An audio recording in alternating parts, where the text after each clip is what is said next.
En fait, c'est pas comment j'ai réussi, c'est juste que j'avais pas le choix. Quand t'as pas le choix, t'es obligé.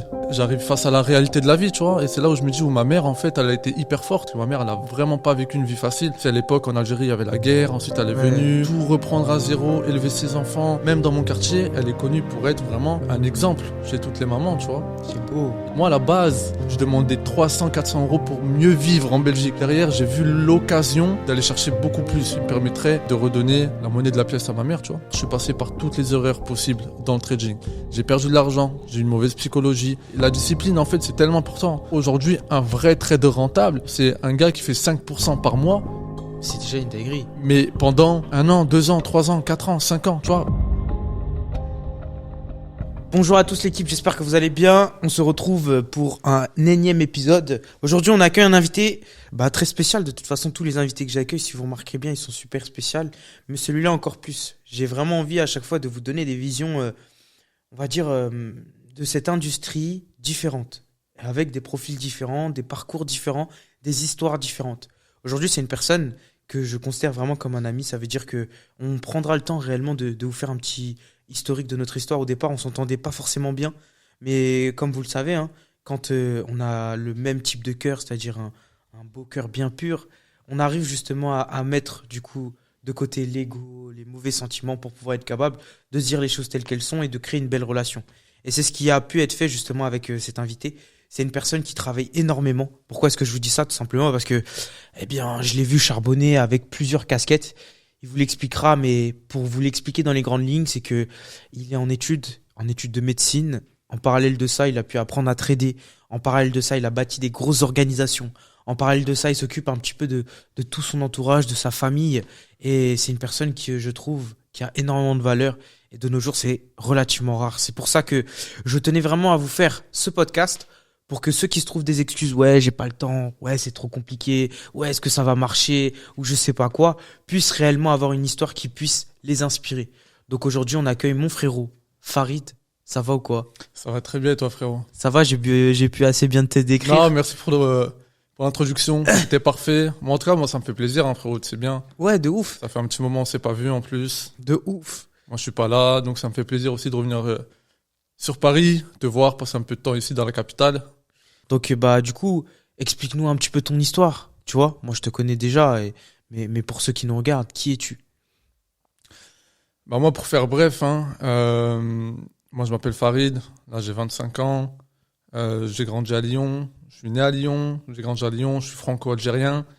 Je suis né vraiment de 2 parents qui ont une vie très, très modeste, donc très compliquée. Financièrement, voilà, c'était un peu compliqué. Je suis né dans un quartier avec plein de problèmes, que ça soit de la drogue, que ça soit d'autres problèmes, etc. Donc je suis pas forcément né dans les meilleures conditions, on va dire. Dieu merci, j'ai toujours eu vraiment une maman qui m'a toujours guidé sur le droit chemin, sur le bon chemin, qui a fait en sorte que mon éducation soit vraiment hyper carrée, hyper centrée sur l'apprentissage et surtout sur les connaissances en fait qu'il me fallait pour sortir un petit peu du quartier. Parce que c'est vrai que quand tu es dans le quartier, tu vois, tu peux très très vite partir dans le mauvais côté. Quand tu parles de sortir du quartier, je pense que la première sortie, la première clé, c'est les études. C'est les études. Donc aujourd'hui, c'est quoi ton parcours un peu vis-à-vis de ça? Qu'est-ce que tu fais? Au niveau des études, simple, hein. L'école primaire du quartier. Franchement, c'était que des bons souvenirs, hein. Maintenant, quand je repense, que des bons souvenirs. Ensuite, directement, dès le collège, fallait partir. Ma mère elle m'a mis dans un collège privé catholique. Et c'est là où ça a commencé à un petit peu tourner dans un autre environnement. Parce que, bien évidemment, moi, je viens d'un quartier, je suis un rebeu, je suis musulman. J'arrive dans un collège privé catholique. Je crois qu'il y avait un rebeu, tu vois. Genre, il y avait un rebeu. Et quand tu arrives dans ce type d'environnement, t'es pas habitué. Il n'y a pas les codes. Non, j'ai pas les codes. Je suis perdu. En plus, j'étais tout petit. J'étais vraiment perdu. Tout le monde est à l'aise financièrement. Tu vois, genre, il n'y a pas de souci. Tout le monde s'habille comme ils veulent. Ils mangent où ils veulent. Et bien évidemment, les codes, c'est pas les mêmes. Et donc, j'ai dû m'adapter. Bien évidemment, pendant le collège, il y a eu des petites périodes, des petits tests, si je puis dire comme ça. Maintenant, je les vois comme des tests. Mais quand t'es petit, tu les voyais pas comme des tests. Quand la prof, elle te fait des réflexions racistes, quand il y a des trucs comme ça qui se passent. Quand t'es petit, tu pleures, tu le prends mal. Après, voilà, tu te plains un petit peu. Mais quand tu grandis, tu vois que c'était des tests et que ça t'a endurci au fond de toi. Oui, de toute façon, rien n'arrive par hasard et rien n'arrive contre toi, mais réellement pour toi. Ça veut dire que quand tu as des adversités en soi, Dieu est là pour pouvoir en fait t'endurcir à ce qui t'attend plus tard, tu C'est ça. vois. Et je pense que il a commencé dès le plus jeune âge avec toi, directement, en te faisant vivre un petit peu le racisme, le rejet, euh, l'injustice, tu vois. Et c'est ça qui t'a permis aujourd'hui de pouvoir faire tout ce que tu fais. Parce que je sais qu'à l'heure actuelle, t'es encore en études, parce que t'es parti dans une branche médicale, tu nous en parleras un peu. Et je sais que c'est ça en soi, c'est ces expériences passées qui t'ont permis de continuer à poursuivre un petit peu ce parcours qui est très compliqué. Ouais, c'est ça. Et puis après, dès le collège, quand j'ai fini, je suis parti dans un lycée privé aussi, pareil, catholique. C'est là où j'ai fait mon bac scientifique. Dieu merci, je l'ai eu avec mention, je crois, assez bien. Juste de quoi passer, tu vois, à 12, 13, 14, je sais plus. Et puis après, là, directement, j'avais un choix. Soit je continuais, du coup, ma vie ici à Lyon, ou soit je devais partir. Moi, je voulais être kiné, parce que depuis tout petit, je fais du foot depuis l'âge de 6 ans. Donc, j'ai été très éduqué. Tu sais, dans le quartier, généralement, c'est le foot. Tu vois, c'est soit le foot, le foot, la rue ou les études. Tu vois, et quand tu grandis, tu dois faire des choix. Soit tu es assez bon dans le foot et tu perces, ou soit directement, moi, ma mère, ce qu'elle voulait pour nous, c'était vraiment une sécurité. C'était la sécurité qu'elle n'a pas pu avoir, entre guillemets. Et du coup, elle nous a dit, écoutez mes enfants, avec moi et mon grand frère, choisissez une voie qui va vous permettre d'avoir une certaine sécurité. Et du coup, je voulais faire kiné, parce que moi, ça m'intéressait de faire kiné sportif, etc. à l'époque, hein, quand j'avais pas commencé le business. Et là, j'avais deux choix. Soit je fais ça, du coup, en France, mais il faut passer par le numerus clausus, tout ce qui est concours, etc. Et je crois, il y a vraiment très, très peu de places, des centaines de places pour des milliers, des milliers, des milliers d'étudiants. Ça, moi, je suis parti, du coup, je suis parti en Belgique directement à l'âge de 18 ans. Je suis parti en Belgique. Là, ça fait actuellement 6 ans que je suis en Belgique, hein. C'est passé super vite. Et du coup, voilà, je suis parti là-bas faire mes études. Aujourd'hui, je suis en master. Là, je suis en master kiné. Là, je suis à 2 doigts de finir. Là, mon mémoire, je vais bientôt pouvoir présenter mon mémoire. Là, je suis en plein stage. Comme tu vois, sur le réseau, chaque mois, là, je suis en stage. J'enchaîne un peu tous les stages. Comment t'as fait pour tout enchaîner et arriver à trouver le temps pour tout? Parce que je sais qu'aujourd'hui, t'es trader rentable, déjà. Ensuite de ça, t'as pu avoir eu une expérience entrepreneuriale dans le marketing relationnel, où t'as pu faire de très beaux scores. Donc, comment t'as fait pour trouver tout ça? Parce que normalement, des études, du coup, dans le domaine du médical, surtout pour devenir kiné, c'est quelque chose qui te prend énormément de temps déjà de base, tu vois. Donc, comment t'as réussi à faire tout ça, en fait, en même temps? En fait, c'est pas comment j'ai réussi, c'est juste que j'avais pas le choix. En fait, quand t'as pas le choix, t'es obligé. T'es obligé. Moi, je pars à l'étranger, j'ai pas d'argent, il y a plein de choses à payer. J'arrive face à la réalité de la vie, tu vois. Et c'est là où je me dis, où ma mère, en fait, elle a été hyper forte. Parce que quand tu dois payer un loyer, faire tes linges, payer les courses, payer l'université, payer ci, payer ça, tu te dis quoi? Tu te dis que, au final, il faut trouver des solutions.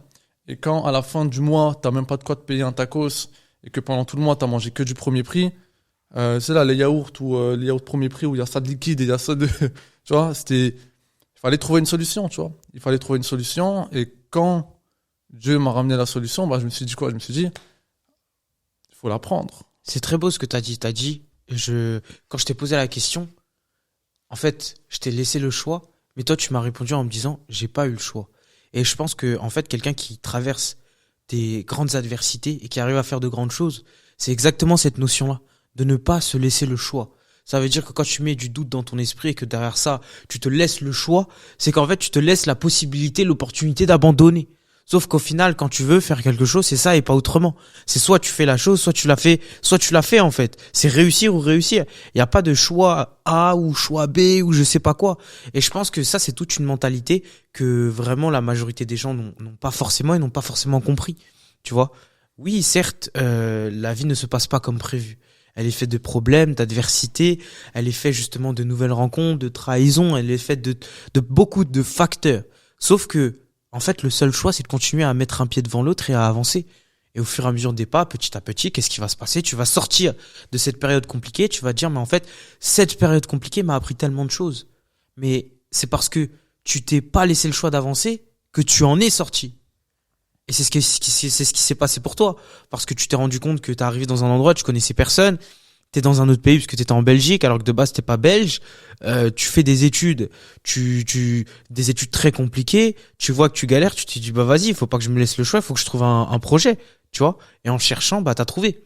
Exactement. En fait, ce qui s'est passé plus précisément, c'est que j'ai pas d'argent, c'est compliqué, et j'aurais très bien pu prendre la voie de la facilité. J'aurais très bien pu me dire, bah écoute, je vais chercher un petit taf, je bosse un petit peu le week-end, je me fais 300, 400 euros, et puis voilà. Mais moi, tu vois, j'ai vu beaucoup plus loin. Je me suis dit, je regardais un peu des vidéos, tu sais, un peu comme on a tous connu le trading comme ça, sur Instagram, YouTube, etc. Je me suis dit, il y a vraiment quelque chose à faire là-dedans, et c'est comme ça que j'ai pu rentrer là-dedans. Pourquoi? Parce que je me suis dit, derrière ça, tu vois, il y a vraiment moyen d'aller chercher plus que de me mettre bien. Moi, à la base, je demandais 300, 400 euros pour mieux vivre en Belgique, tu vois. Moi, ma vision, c'était juste mieux vivre en attendant d'avoir mon diplôme, ensuite taffer correctement et m'en sentir financièrement, tu vois. Mais derrière, j'ai vu l'occasion et pourquoi pas la chance d'aller chercher beaucoup plus, une indépendance financière qui me permettrait, bah, d'en fait, de redonner la monnaie de la pièce à ma mère, tu vois. Et c'est comme ça que j'ai pu rentrer dans le MLM. De base, moi, j'étais vraiment intéressé par le trading. Moi, c'est le trading qui m'intéressait à la base. Sauf que, étant donné que le trading, c'est compliqué, tu vois, c'est compliqué, et puis j'ai pas À l'époque, appris. il n'y avait pas autant d'informations qu'il y avait aujourd'hui. Pas du tout. Et même encore aujourd'hui, c'est très compliqué de trouver les bonnes informations. Exactement. Bah, Tu en vois. fait, au début, je sais pas si tu te souviens, mais de base, nous, les formations dans lesquelles on était, frérot, c'était sur des groupes Facebook avec des vidéos et des liens, tu vois. Exactement. Et les vidéos, c'était pas des vidéos très qualitatives, tu vois. Mais nous, quand c'était tout nouveau pour nous, bah, on était super contents, tu vois. Bien sûr. Et sauf que derrière, bah, après, quand tu tombes dans le marketing relationnel, nous, comme on est des gens sociables, on aime bien le Exact. contact avec l'humain, bah, on s'est dit, attends, je peux jouer de cette qualité-là pour aller créer des organisations, pour aller faire de l'argent, pour aller gagner en développement personnel, etc. Et du coup, bah, c'est comme ça que j'ai démarré le marketing relationnel. J'avais démarré dans une première compagnie qui allait se lancer en 2019. À cette époque-là, j'étais en première année kiné, tu vois. Et généralement, tu vois, ces années-là, c'est les années les plus compliquées. C'est là où tu as les plus gros cours et c'est super compliqué. Mais comme je te dis, je me suis pas laissé le choix. Mais à contrario, j'ai dû faire d'autres choix plutôt, tu vois. Comme je me suis pas laissé le choix de réussir dans l'entrepreneuriat, derrière, j'ai pris le choix de délaisser énormément de choses sur le côté. C'est-à-dire que je sortais plus, voire très très rarement. Le foot, j'avais mis de côté. J'aurais très bien pu m'inscrire dans un club et faire de belles choses. Mais finalement, j'ai mis de côté. J'ai mis de côté des relations. Quand on m'appelait, ouais frérot, tu sors avec nous, etc. Mais tu vois, Tu peux plus. tu peux plus. De toute façon, dans ta vie, tu vois, t'es obligé de choisir. C'est-à-dire que la vie n'est qu'une succession de choix. Est-ce que tu choisis de gagner? Si tu choisis de gagner, alors tu vas devoir te choisir d'arrêter de traîner avec des perdants. C'est ça. Si tu choisis derrière ça de vouloir devenir riche, tu vas devoir choisir d'arrêter de penser comme un pauvre. Si tu veux être capable de bâtir de gros business, c'est que tu vas devoir choisir d'arrêter d'avoir une mentalité de salarié. Tu vois? Donc, si tu choisis aujourd'hui d'être excellent, c'est que tu choisis d'arrêter d'être médiocre. En soi, c'est logique quand je le dis comme ça. Mais ces choix entraînent forcément des conséquences à tout ça. Et ça fait mal au cœur. Mais c'est comme ça. C'est que, malheureusement, dans une première partie de nos vies, on traîne avec des gens parce qu'on vient du même quartier. On traîne avec des gens parce qu'on a vécu ici. On nous a appris des choses dans notre éducation qui nous permettent d'aller jusqu'à un certain seuil. Et moi, je pense que la réussite, c'est juste de pouvoir garder le bon de ce qu'on a appris dans notre première vie, de pouvoir ensuite aller chercher de nouvelles choses, nouvelles compétences, connaissances, relations, pour être capable de créer notre nouvelle vie, tu vois. Et malheureusement, bah, pour pouvoir faire ça, faut laisser de la place parfois. Peut-être mettre une relation amoureuse de côté, des relations amicales de côté, passer peut-être moins de temps avec sa famille aussi, tu vois. Mais derrière ça, le but, c'est de se dire, tu vois, ma mère est comme toi, hein, elle a toujours envie de te voir, elle a toujours envie de Pareil. t'appeler. Ouais. Mais tu vois, aujourd'hui, je fais vraiment le nécessaire pour pouvoir prendre soin d'elle. Mais je lui dis à chaque fois, je peux pas être tous les jours avec toi, même si j'ai envie. Parce que t'as des problèmes. Si moi, je reste avec toi, je résous pas tes problèmes. Là, peut-être qu'on se voit pas pendant 3, 4, 5, 6 jours. Mais quand je reviens avec des solutions. Tu me parles de tes factures, tu me Exactement. parles de ci, tu me parles de ça. Je peux les résoudre. Tu vois, la dernière fois, ma mère, elle a une voiture depuis un certain temps. Bah, en plus, toi aussi, ça a été le cas. Malheureusement, bah, elle a été cassée. Bah, si moi, de mon côté, j'avais pas fait le nécessaire derrière, j'aurais pas pu lui dire, écoute, maman, t'inquiète. Tu veux quelle voiture? Ok, celle-là, vas-y, je te la prends en comptant, en cash. Fini. Il y a plus de problème, il y a plus de je vais faire comment? De Il faut que ouf. j'aille chercher un crédit, sauf un co, nanani, on paye tant de mensualités, tu sais, les stress quoi. Maintenant, elle se dit quoi? Mon fils, il est là quand j'en ai besoin et moi, je me dis heureusement que j'ai fait les choix difficiles pour pouvoir être capable de leur donner une vie beaucoup plus facile. T'es pas impuissant face à la Exactement. situation. Et c'est exactement ce que toi t'as pu faire aussi, parce que depuis tout à l'heure, tu nous parles beaucoup de ta mère. Elle représente quoi pour toi? Moi, ma mère, c'est toute ma vie. Ma mère, c'est mon bonheur, c'est ma fierté, c'est mon exemple, c'est mon inspiration. Ma mère, quand elle me raconte son histoire de vie, je suis, c'est comme quand tu vas sur YouTube, tu vas chercher de l'inspiration. Bah, moi, je vais auprès d'elle, je lui dis, ok, bah, faut que tu me racontes ton histoire de vie, qu'est-ce que tu as fait quand tu étais plus jeune, tes décisions, tes choix. Et quand elle me raconte tout ça, tu vois, je suis hyper ému, déjà de un, et je trouve toujours des grandes leçons à prendre, parce que ma mère, elle a pas, vraiment pas vécu une vie facile. C'est à l'époque, en Algérie, il y avait la guerre, ensuite elle est Ouais. venue, Beaucoup euh, d'injustice. tu vois, avec de l'injustice, elle avait des diplômes en Algérie, ici elle est venue, rien du tout, tu vois, et du coup elle a dû tout reprendre à zéro, élever ses enfants, les faire sortir du quartier, et aujourd'hui ma mère, même dans mon quartier, elle est connue pour être vraiment un exemple chez toutes les mamans, tu vois. C'est beau. Et mais avant ça, moi c'est vraiment mon exemple, et vraiment pour tout ce qu'elle a fait pour moi aujourd'hui, le minimum que je puisse faire, c'est lui faire passer sa dernière période de vie dans les meilleures conditions possibles. Moi, en tout cas, c'est mon rôle. C'est mon rôle. C'est à moi de le faire. C'est pas à quelqu'un d'autre.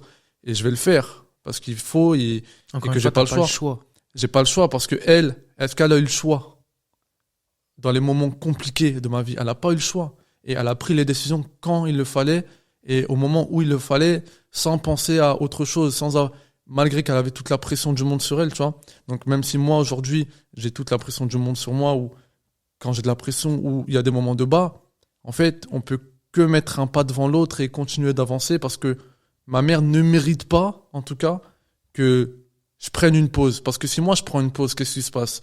Moi, j'ai 25 ans aujourd'hui. J'ai encore toute ma vie devant moi. Tu vois, moi, je suis encore jeune. Mais si je prends une pause maintenant, si je dis j'ai la flemme, si je fais rien, et la majorité des personnes aujourd'hui, quand ils disent qu'ils ont la flemme, ils prennent pas le temps de penser, mais s'ils ont la flemme pour eux, quelles sont les conséquences pour les êtres qui leur sont chers, tu vois? Parce que moi, aujourd'hui, ma mère, elle a 69 ans.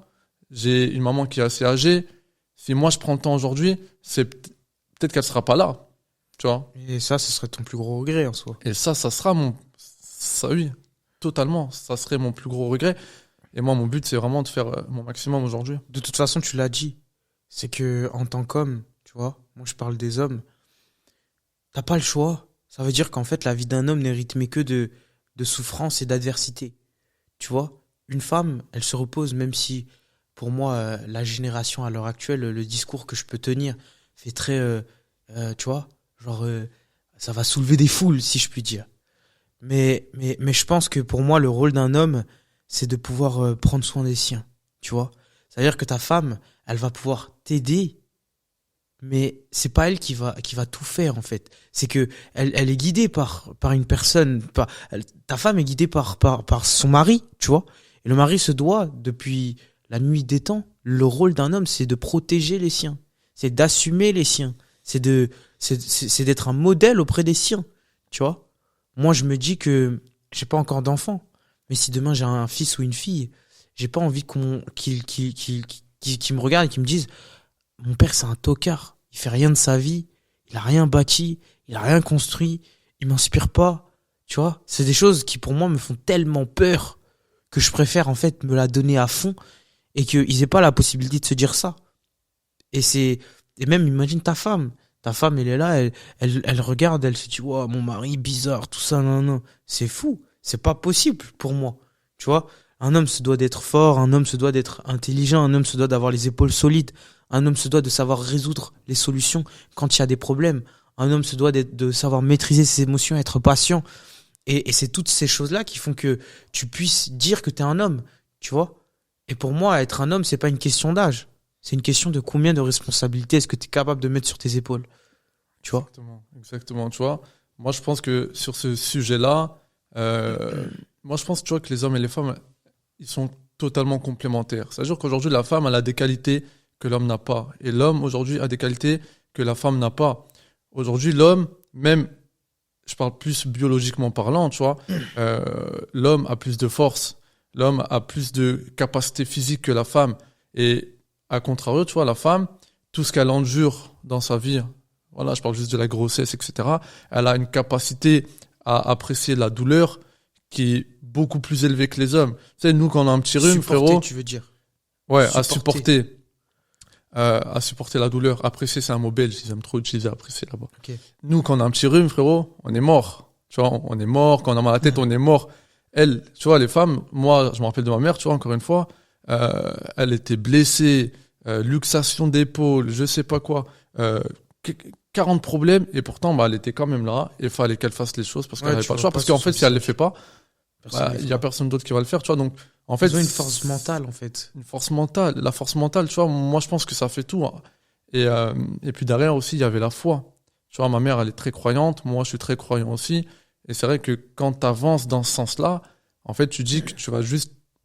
En fait, quand tu n'as plus carte en main, quand tu sais plus trop quoi faire, en fait, tu dis juste que tu vas faire ton mieux et que tu vas laisser Dieu, tu vois, t'aider de son côté pour aller là où tu veux aller, tu vois. Mais bien sûr, tu lui fais confiance. Tu fais confiance au processus. Tu vois, moi, j'aime trop parler du timing, tu vois, du timing de Dieu.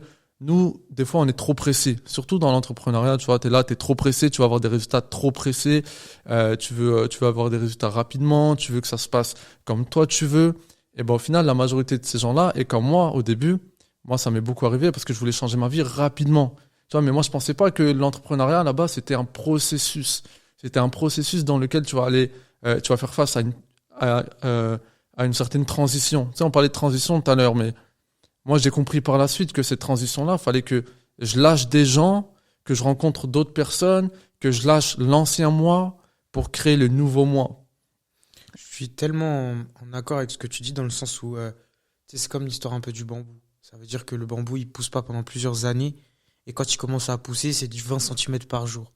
Mais en fait, c'est pas qu'il pousse pas, c'est qu'il est en train de mettre en place des racines solides pour pouvoir être capable de pousser en hauteur. L'entrepreneuriat, c'est exactement le même principe. Et moi, je le vois avec le projet RR7.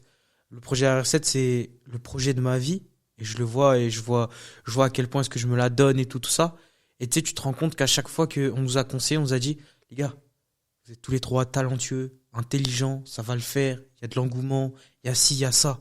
Sauf que si vous voulez que ça se fasse bien, il faut mettre de bonnes racines. Il faut que tout soit bien fait. Il faut qu'on prenne le temps. Ne soyez pas dans la précipitation, quitte à mettre lui dans vos équipes, quitte à faire en sorte d'aller se faire conseiller par un tel. Prendre le temps, même si ça coûte un peu cher, de s'entourer des meilleurs pour pouvoir être capable d'avoir quelque chose qui réellement te permet de tenir le coup, le rythme. Tu vois, c'est pas un projet où tu vas juste te dire, allez, je vais monter un truc en 2-2 et basta. Non.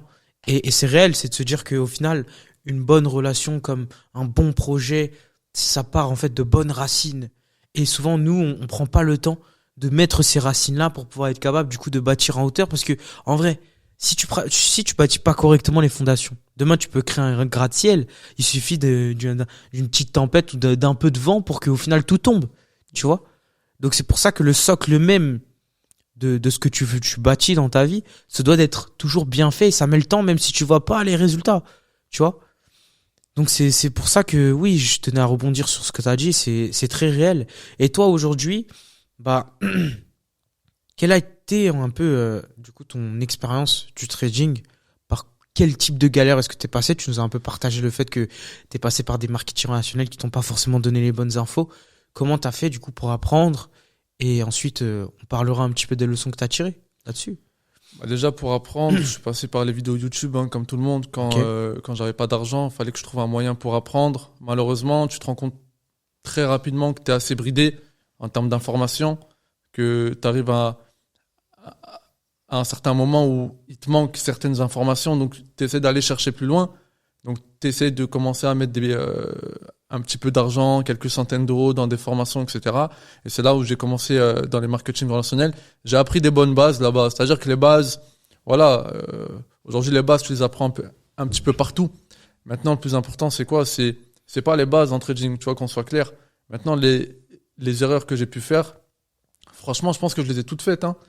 J'ai cramé des comptes à 500 euros parce que je mettais des sous et je pensais qu'il fallait juste lancer un trade sur le gold et puis après j'allais doubler mon compte. Je les ai tous faits. J'ai cramé des comptes. Voilà, je suis passé par là. Ensuite, quand j'ai compris ça, en fait, j'ai commencé à me dire, au bout de quelques années, tout en formant mes équipes dans le marketing relationnel. Et toi, tu sais bien, tu vois, parce qu'on a un peu vécu la même chose. Quand tu as des équipes de plusieurs milliers de personnes, tu te dois d'être là, tu te dois d'accompagner. Et comme moi, j'avais mes études à côté, tout le temps que j'avais en dehors de mes études, c'était d'accompagner mes équipes. En plus, on avait des événements à droite et à gauche, fallait bouger. Donc, en termes de trading, j'apprenais vraiment uniquement ce que j'avais à disposition, mais j'avais pas le temps de me dire, OK, il faut que j'aille chercher un peu plus loin. Tu vois, et c'est à ce moment-là que quand je m'étais posé ces questions-là, tu vois, je me suis dit, mais frérot, en fait, dans les marketing relationnels, tu vois, faut qu'on soit clair ici aujourd'hui. Il y a presque personne qui m'a montré un track record Parce qu'ils sont pas rentables. avec des résultats concrets, tu vois. Tu vois, faut pas se mentir. Aujourd'hui, il y a des personnes qui ont le potentiel, attention. Il y a énormément de personnes qui ont le potentiel de faire de belles choses. Mais moi, personnellement, aujourd'hui, il y a personne qui m'a montré un track record avec des beaux résultats. Parce que c'est du vent la majorité du temps. Ça veut dire qu'aujourd'hui, le but même, en fait, d'un marketing relationnel, ok, c'est de faire en sorte que ton client, il reste. Ça veut dire qu'il doit payer un abonnement tous les mois. C'est un business. Tu vois? Parce que derrière ça, il va intégrer du coup une communauté.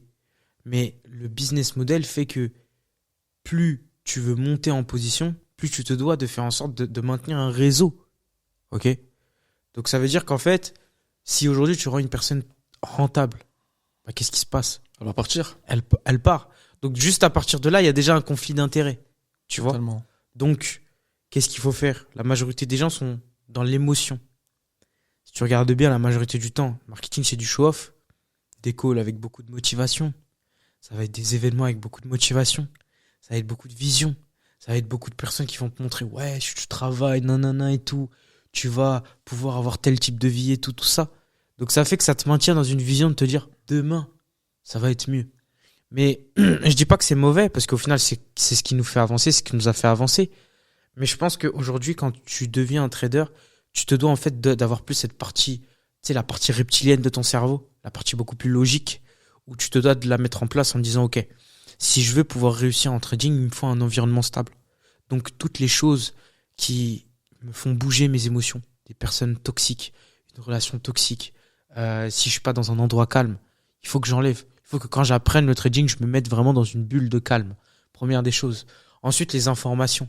Est-ce que cette personne qui me donne ces informations me les donne parce qu'elle a besoin que je paye quelque chose, ou est-ce qu'elle me les donne parce que réellement elle est légitime de pouvoir parler? La majorité du temps, tu sais très bien que c'est la première réponse. Ensuite, à partir de ce moment-là, regardez le comportement de la personne. Est-ce que réellement cette personne-là tient un discours cohérent sur le long terme? Parce que si tu regardes bien, moi je suis dans le trading depuis 2017. Tu vois des gens qui ont proposé du dropshipping, après ils ont proposé de la crypto, après ils ont proposé du trading, après ils ont proposé de l'immobilier, après ils ont proposé des bots, après ils ont proposé des propres firmes, après ils ont proposé... Et maintenant ils sont managers OnlyFans. Ils sautent de partout. En fait, ils comprennent pas qu'aujourd'hui, le trading, c'est un métier. Ouais. Et quand c'est un métier, bah, on part sur la même vision. 1, 3, 5, 7. C'est-à-dire qu'un métier, il faut que tu ailles le pousser jusqu'à devenir un professionnel, un Exactement. expert. Et nous, on a toujours eu cette vision de faire les choses pour faire les choses bien. On n'est pas là pour faire un plan casse, tu vois. Un plan casse où tu fais un business, tu essaies de faire un maximum de sous en très peu de temps. Après, tu changes de modèle, tu changes de business, etc. Et puis même en termes de cohérence, c'est comme si demain... bah toi, je viens de voir une première fois, je te dis, Farid, opportunité de l'année, tu parles de trading. Tu vas m'écouter la première fois. Après, tu vas me revoir 6 mois plus tard. Alors, sérieux, ça dit quoi? Comment ça va ton truc? Ah, mais tu connais, là, je suis en train d'essayer un autre truc. Je te parle de NFT. Après, les NFT, ça marche plus et tout. Tu reviens me voir 6 mois plus tard. Ah ouais, mais moi, maintenant, je fais du closing en immobilier. Wesh. Tu vas me dire, mais il est allé où la cohérence de ce gars? Mais t'as pas de crédibilité après. T'en as aucune.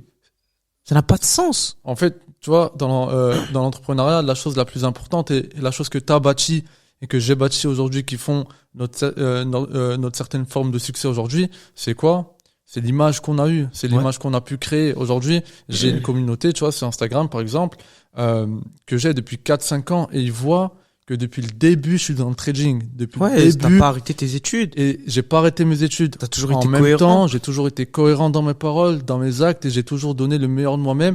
Et surtout, j'ai jamais créé des business qui allaient prendre l'argent des gens de manière mal intentionnée, tu vois. Bien sûr. J'ai toujours fait les choses bien, qui fait que derrière, en fait, aujourd'hui, je reçois encore des messages. Ouais, les gens te font confiance. Ouais, frérot, je te connais, je te suis depuis 3 ans, t'as toujours fait ça, maintenant ça m'intéresse de bosser avec toi. Une fois que les gens ont vu la crédibilité sur le long terme, en fait, ils peuvent se dire, ok, lui, je vais placer ma confiance en lui et je peux lui consacrer du temps et je peux lui confier mon argent, tu vois, pour qu'il puisse correctement me former parce que j'ai vu le processus par lequel il est passé et je vais avoir le même. Exactement, c'est que aujourd'hui, en vrai de vrai, tu vois, les gens n'ont pas compris que le but, c'est pas d'avoir une grosse communauté. C'est pas d'avoir une communauté de 50 000, 100 000, 200 000, 500 000, 1 million de personnes. Même si tu peux le faire, c'est très bien. Mais ce qui est intéressant, c'est d'avoir une communauté engagée, tu vois. Et c'est ce que je te disais tout à l'heure. Je te disais, là, sur Insta, je tourne entre 2 et 6 000 vues. Tout dépend des moments, justement. Mais ça fait qu'aujourd'hui, on a proposé un projet. Il y a eu plus d'engouement que des personnes qui ont 300 000, 400 000, 500 000 vues par story. Tu vois? Tout simplement parce qu'en fait, et en plus, la base de clients qui me fait confiance sur mes différents projets, c'est toujours les mêmes têtes qui reviennent. Ouais. Pourquoi? Parce qu'ils se disent que, en fait, ils l'augmentent en gamme. Là, par exemple, on a lancé RR7 Capital.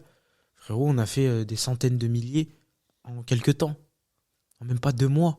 Tu vois? Tout simplement parce qu'en fait, les gens se sont dit, ouais, mais je peux pas dire qu'il est pas cohérent. Depuis 2017, il est toujours dans le même domaine. Moi, j'ai jamais proposé autre chose que ça. Peut-être la seule chose que j'ai proposé différente, c'était du mindset. Allez, peut-être. Mais ça fait partie du jeu. Mais ça fait partie du jeu. Mais jamais tu vas me voir proposer, je sais pas, par exemple, le moment des NFT. Frérot, j'ai jamais acheté un NFT. Parce que je savais que c'était une putain de douille. Dans le sens où c'était pas une douille dans la technologie en elle-même.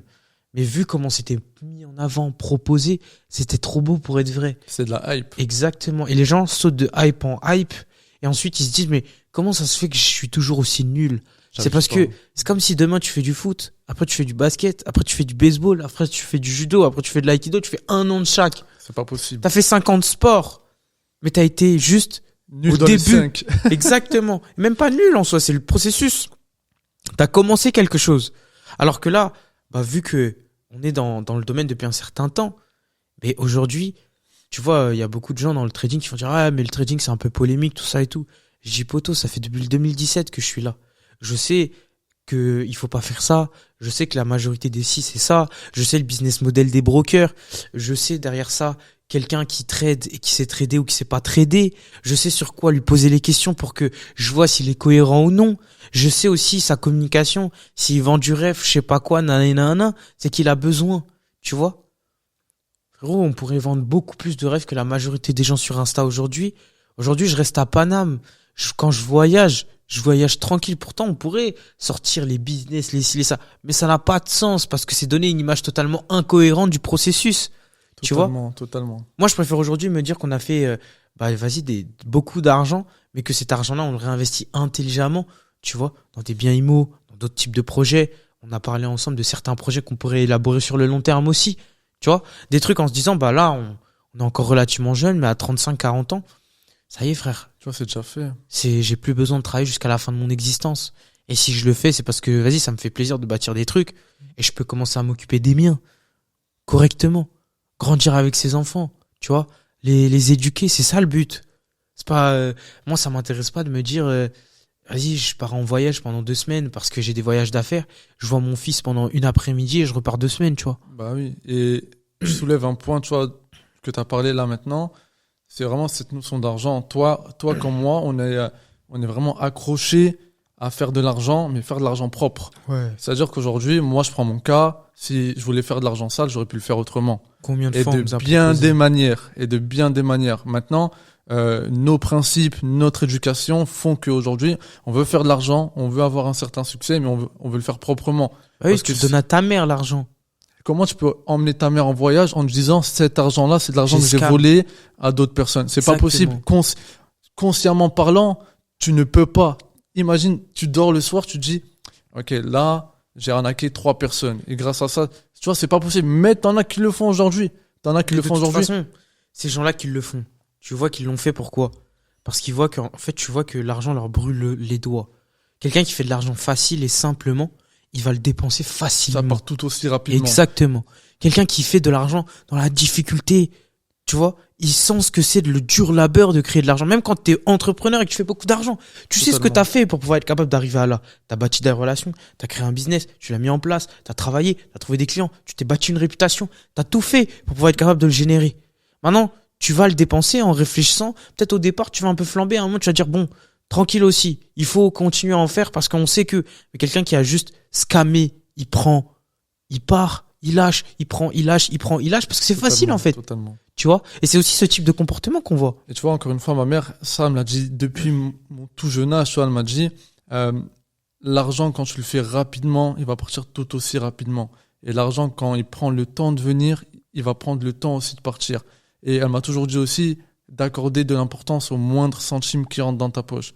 Si tu donnes pas de la valeur à l'argent, comment tu veux que l'argent te donne de la valeur en retour? Exactement. Et ça, je l'ai toujours appliqué dans ma vie et ça a été vraiment mon modèle, c'est-à-dire dans mes finances, pour bien gérer mes finances.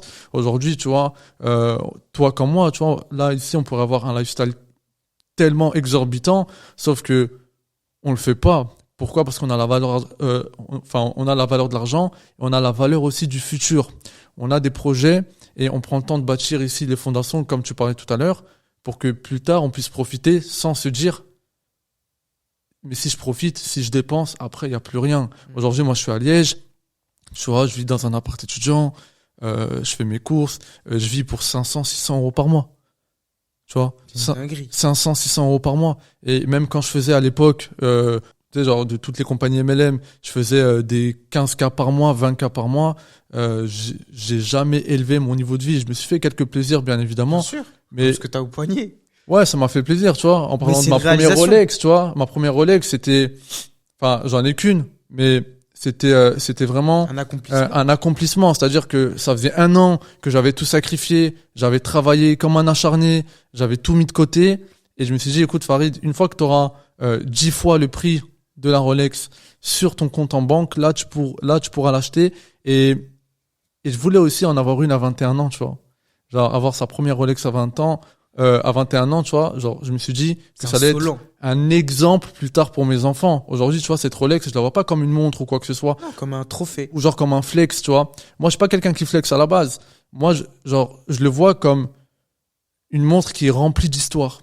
Et quand plus tard mes enfants, tu vois, je vais leur donner, tu vois, Ouais. je vais leur raconter toutes les histoires et les leçons qu'il y a derrière. Et comme ça, mes enfants, ils vont pouvoir avoir tout ça. Tu vois, aujourd'hui, avoir une Rolex, ok, c'est une montre, mais à part te donner l'heure, aujourd'hui, factuellement parlant, elle t'apporte rien du tout. Mais derrière l'histoire, derrière Bien sûr, elle tout te ça, rappelle le dur voilà, labeur. le dur labeur. Après, c'est aussi un investissement, faut pas se mentir. J'ai pas acheté juste une montre pour acheter une montre. Elle a quand même pris de la valeur. Mais tu pourras jamais la vendre. Ouais. Pas dans le sens, tu pourras Je pourrais pas la vendre. Je Mais pourrais ça, pas la vendre. C'est une valeur sentimentale. Exactement. En fait, Tu ça vois. a tellement une valeur sentimentale que je pourrais pas la vendre aujourd'hui, tu vois. C'est impossible. C'est impossible. Et voilà. Donc, dans le trading, frérot, on en a vécu des choses et on parlait des leçons tout à l'heure dans le trading. Ouais, c'est quoi tes leçons à toi? Les leçons, en fait, c'est très simple. Pour être bon dans le trading, déjà, numéro 1, il faut avoir un bon environnement. Ouais. Un bon environnement. C'est-à-dire que moi, aujourd'hui, je suis en stage, je bouge dans tous les sens aujourd'hui. J'ai accepté, même si c'est hyper compliqué, de mettre mon trading en pause ou en ralentissement temporaire, le temps que je finisse mes stages et que je suis tranquille, parce que quand je suis avec un patient dans les mains, je suis en train de le soigner, qui sort d'opération, je peux pas lui dire, attends frérot, bouge pas, je prends juste un trade et je reviens. Frérot, c'est pas possible. C'est pas possible. Il va me regarder comme ça avec des grands yeux, tu vois. Donc j'ai accepté de mettre tout ça en pause parce que je sais très bien que quand je suis pas dans le bon environnement, dans les bonnes conditions, trader, toi-même tu le sais, aujourd'hui tu bouges dans tous les sens, tu as des rendez-vous dans tous les sens, c'est pas possible. Pour être bon dans le trading aujourd'hui, il faut vraiment le considérer comme un métier. La majorité des gens aujourd'hui, et c'est pas totalement de leur faute, c'est juste que à travers les réseaux, YouTube, etc., il y a tellement de personnes qui vendent ça comme de l'argent facile qu'aujourd'hui, la majorité des personnes ne comprennent pas qu'il faut prendre ça comme un métier. Ici, aujourd'hui, le trading, c'est un métier dans le sens où tu dois accorder autant d'importance, autant de sérieux, autant de travail que comme si tu faisais des études. Tu vois, aujourd'hui, pour être médecin, tu vois, faut travailler pendant une dizaine d'années, étudier, avoir des concours. Et c'est ça le plus important, tu vois. Et dans le trading, bah, c'est exactement pareil. On est passé par une phase théorique, par une phase pratique, par une phase où, dans la pratique, tu galérais parce que toute ta psychologie, de l'expérience, de toute façon. Voilà, elle était pas bonne. Il fallait qu'on bâtisse de l'expérience, fallait qu'on fasse les choses correctement, et ça prend du temps, mine de rien. Et toi et moi, ce qui nous a fait gagner du temps aujourd'hui, c'est ni les formations YouTube, c'est ni les formations des marketing relationnels, c'est les mentoring. Aujourd'hui, toi et moi, on a pris un mentoring. Avec le Big Game. Avec le Big Game. Tu vois, donc on a pris toi et moi, et on s'est formé sur une vraie stratégie d'un mec qui fait de l'argent. Et même si on a payé le prix, parce qu'aujourd'hui, un mentoring, c'est pas quelques centaines d'euros, on a payé plusieurs milliers d'euros. Mais toi et moi, on sait très bien que les connaissances qu'on aura grâce à ça, en fait, c'est des outils en main, des armes pour faire de l'argent pendant toute notre vie. Exactement. Dans un modèle économique qui ne subit pas la crise. Parce qu'aujourd'hui, le trading, il faut se dire, dire, même, il n'y a pas de crise. On en joue. Ça veut dire quoi? Ça veut dire que demain, il y a un indice où tu sais qu'il va short. Ben, frérot, si toi tu le short, plus ça descend, plus c'est la crise, plus tu gagnes de bif. Bien sûr. Tu vois? Bien sûr. Ou derrière ça, en ayant conscience de ça. On sait par exemple que là, le secteur immobilier est très compliqué.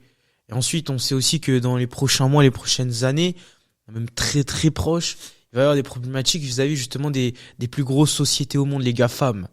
Bah, quand tu shortes au bon moment, Apple, Amazon, tout ça, t'as conscience de ça, tu vois? Donc au final, tu fais de l'argent. Les gens ne savent pas que chaque fois que tu regardes, bon, un peu moins ces derniers temps, mais une sortie d'iPhone et que t'achètes Apple au bon moment, bah, tu peux gagner de l'argent. C'est-à-dire qu'il y a les gens qui vont acheter leur iPhone, perdre de l'argent, et il y a ceux qui vont en gagner en ayant conscience de ce qui est fait. Totalement. Au lieu d'acheter tous les derniers iPhones chaque année, si t'avais investi sur l'action Apple l'époque, chaque année, bah, tu serais très bien. Bah, aujourd'hui, ton portefeuille, il aurait fait des petits bébés, tu vois.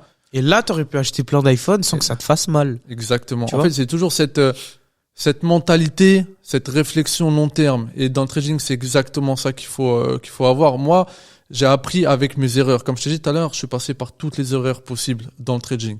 J'ai perdu de l'argent, j'ai eu une mauvaise psychologie, j'étais dans des mauvais environnements à cause de mes études, à cause du marketing relationnel.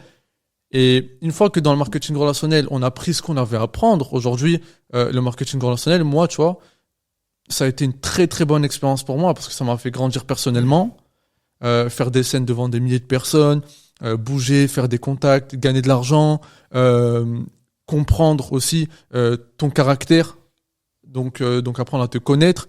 Et ça, toutes ces qualités-là, finalement, tu les retrouves dans le trading. Aujourd'hui, je connais aucun bon marketeur, aucun bon entrepreneur qui a fait du marketing relationnel et qui a fait des scores, je précise, qui aujourd'hui, s'il se met totalement dans le trading, il va pas réussir parce que le marketing relationnel, ça nous a fait développer tellement de qualités qu'aujourd'hui, dans le trading, on les retrouve totalement. Tu vois, et c'est grâce à ça qu'aujourd'hui, bah, dans le trading, si tu prends ça sur le long terme de 1, tu prends ça au sérieux, tu prends ça comme un métier, t'es discipliné, mais la discipline, en fait, c'est tellement important. Maintenant, aujourd'hui, tu vois, sur les réseaux, il y en a tellement qui flexent avec tu vois, genre, des trades avec des ratios de 1 sur 20, 1 pour 20, 1 pour 30. Mais aujourd'hui, un vrai trader rentable, par exemple, c'est un gars qui fait qui fait 5% par mois. C'est déjà une dinguerie. Mais pendant 1 an, 2 ans, 3 ans, 4 ans, 5 ans, tu vois, vraiment ça sur le long terme. Et aujourd'hui, tu vois, cette mentalité long terme, il y en a tellement peu qui l'ont que finalement, c'est à cause de ça, Et parce qu'ils principalement. veulent tout rapide. Tu vois, ils veulent pas se laisser le temps, comme tu parlais tout à l'heure du timing divin. Tu vois, c'est qu'à force de vouloir mettre cette intensité, ils arrivent pas à la tenir. Parce qu'en vrai de vrai, réussir en trading, même réussir tout court, ça demande de l'énergie et du temps. Tu t'as été avec moi là, même pas ces 2 derniers jours, juste ces 24 heures. Combien de fois on a bougé, frère? On fait que bouger. On fait que bouger. C'est qu'en fait, il faut rester constant, il faut rester concentré, il faut rester cohérent, il faut rester discipliné, il faut rester, parce qu'il y a des rushs, et après, il y a des moments où il y a rien, mais il faut que tu continues, en fait, tout le temps, tout le temps, tout le temps, tout le temps. Dieu te donnera toujours Ce que tu mérites. ce que tu mérites et au moment où tu le mérites.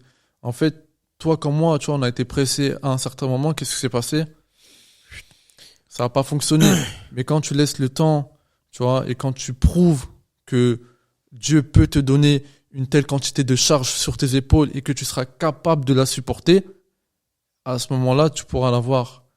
Tu vois, et c'est exactement ce qui se passe dans le trading. Toutes les personnes aujourd'hui dans les propres firmes, tu vois, par exemple, qui commencent dans le trading, ils commencent même dans des mentorings, hein, je te parle. Hein. Ah oui. T'as des personnes qui disent, je veux passer un propre firme à 300K, mais en fait, frérot, quand tu passes un propre firme à 300K, 1%, c'est combien?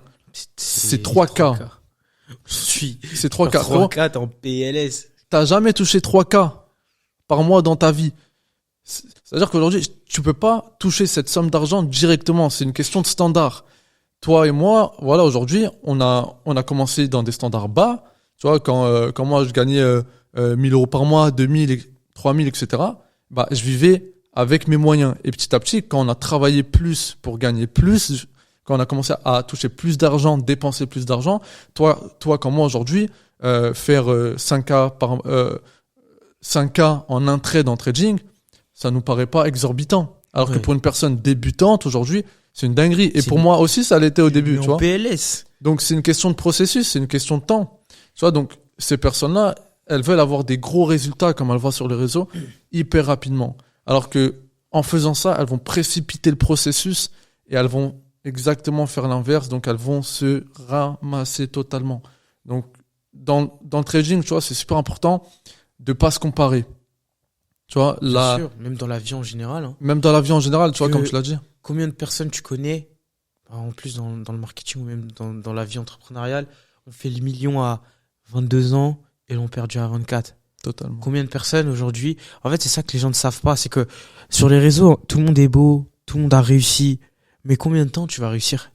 Combien de temps tu vas garder ce train de vie? Combien de temps réellement tu vas réussir à... Est-ce que dans ta vie tu augmentes ou est-ce que tu décroît? Est-ce que tu peux genre mettre la vie d'Aloca pendant 1 an? Mais est-ce que cette vie d'Aloca-là, elle perdure? Tu vois? C'est ça la question qu'il faut se poser. Moi, j'en ai vu combien vouloir faire la vie d'Aloca et qui derrière ça, au final, regarde la majorité des influenceurs aujourd'hui qui sont partis à Dubaï. Ils reviennent tous parce que les placements de produits, parce que ci, parce que ça. Tu vois? Ça marche plus. Ça marche plus. Parce qu'ils sont éteints. Maintenant, ils sont en train de faire des kermesses. Regarde, tu prends un gars comme Nicolas Lozina, frérot. Il fait avant, il prenait des showcases de fou malade. Maintenant, il fait des kermesses frère, des stands de churros. Je sais pas si tu te rends compte, pour prendre 200, 300 balles. Alors que de base, il était à Dubaï. Mais c'est juste de se dire, faut pouvoir maintenir ton évolution. Les gens ne veulent pas voir, en fait, un mois à succès. Ils veulent avoir des histoires à succès. Une histoire, ça perdure, ça dure. C'est une évolution qu'ils aiment voir les gens. Toi comme moi, les personnes qui nous suivent depuis toutes ces années sur les réseaux, tout ce qui revient à chaque fois, c'est quoi? Je t'ai vu depuis. Ouais. Tu vois, ils aiment bien voir une évolution. Voir quelqu'un sur les réseaux qui a réussi, ça nous inspire pas directement parce qu'on sait pas par quoi elle est passée. Mais quand tu vois un gars, il a galéré, tu le vois.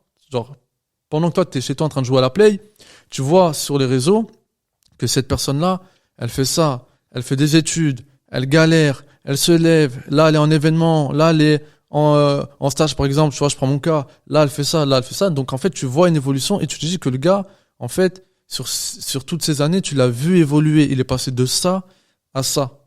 Tu vois, donc là c'est beaucoup plus cohérent et c'est ça qui inspire. Tu vois, c'est comme quelqu'un dans le sport, tu vois, avec les photos avant-après. C'est ouf. Il y a les photos avant où tu vois son corps à la base et il y a les photos après avec l'évolution, le travail, la discipline et tout ce qu'il y a derrière. Donc toi, tu dis que la personne, pour en arriver là, elle a dû passer par tellement d'épreuves et c'est ça qui inspire aujourd'hui les gens, c'est l'évolution, c'est pas le résultat. Et c'est pareil en trading. Tu vois, quand on est face au graphique, est-ce qu'on doit se concentrer sur le résultat, je vais faire telle somme d'argent parce que là je suis sur le graphique, ou on doit se concentrer sur le prix, potentiellement il peut aller dans ce sens-là parce que mon analyse fait ça. Donc dans le trading aussi c'est hyper important de se concentrer sur le fondement en fait du graphique, sur l'évolution du graphique, sur notre analyse technique fondamentale, psychologique, etc. Comme ça derrière on va pouvoir prendre des bonnes décisions. En trading, tu vois, on est payé à la décision. En soi, tu as juste appuyé sur buy ou sur sell. Mais 95% du temps, tu vas faire quoi? Tu vas patienter. Tu patientes le temps que le trade arrive dans tes zones, dans les endroits où tu veux prendre le trade. Ensuite, tu appuies, tu attends encore les jours tradables. Tu attends les sessions de trading.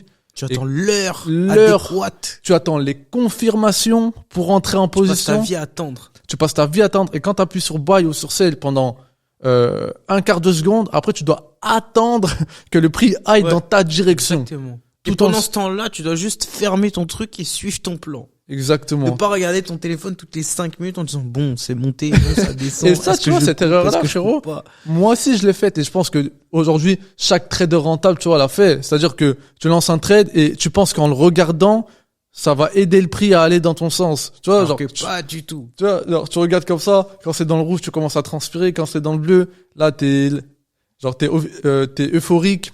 Alors que absolument pas. T'as un plan. Tu sais quand tu trades, pourquoi tu trades, quelle confirmation, où est-ce que il est ton SL, ton TP, tu prends ton trade, tu le laisses tourner et c'est comme ça que ça se passe et tu fermes ton écran. Tu fermes ton écran, tu fermes ton ordi, tu fermes tout ça et tu penses à autre chose. À la rigueur, tu mets des alertes. Tu vois, tu mets des alertes pour être averti quand sécuriser ta position, etc. Mais tu dois vraiment laisser courir le trade parce que, en fait, aujourd'hui, le trading, c'est exactement l'opposé de tout ce qu'on nous a appris depuis tout petit. De ouf. Tu vois, depuis tout petit, on nous a appris quoi? On nous a appris à travailler dur et travailler plus. Tu vois, comme Emmanuel Macron, tu vois, il le dit, le président, il dit travailler dur pour gagner plus. Et bah, aujourd'hui, ça marche dans beaucoup de business, dans beaucoup de projets, ça marche dans tous les boulots en général, mais ça marche pas dans le trading. Dans le trading, c'est travailler intelligemment. C'est travailler intelligemment. Pour pouvoir gagner plus.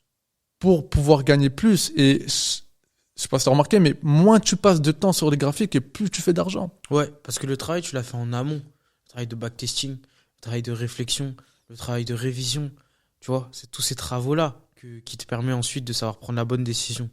Ensuite, quand tu es là et que tu dois la prendre, ça doit être automatique. Ok, j'ai ça, ok, ça part. Ok, il y a ça, ok, ça part.